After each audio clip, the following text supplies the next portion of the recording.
దీపం పథకానికి వచ్చి ఓ సిలిండర్కి వచ్చి డబ్బు కట్టారు ఓ 300 కోట్లు తప్ప ఇంకేమి ఇచ్చారు చెప్పండి ఏం మాట్లాడతారు ఇది కరెక్ట్ కాదు అందుకు ప్రభుత్వాలు వచ్చి ప్రభుత్వాలు ప్రతికిస్తే మోసం నేను ఎన్నికలు అయిపోయిన తర్వాత మారిపోయాను మళ్ళీ ఎన్నికలైన తర్వాత మళ్ళీ మామూలే మళ్ళీ మారిపోయాను మళ్ళీ పాతకి వెళ్ళిపోయాను మళ్ళీ కొత్త అయిపోయాను ఇదేం సరే చాలా చెప్తారు సమాధానం దాని మీద ఎక్కువ మాట్లాడుకున్నాను ఎలా ఉంది పశ్చిమ గోదావరి జిల్లా అంతా బాగానే ఉందా మీరు బాగున్నారు మీకు వచ్చిన కరెంటు బిల్లు వచ్చిందా కరెంటు బిల్లు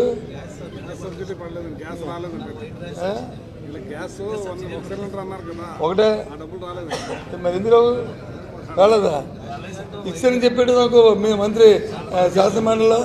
డబ్బు కట్టించాను ఇచ్చానని చెప్పాడు ఎందుకు రాలేదు అదే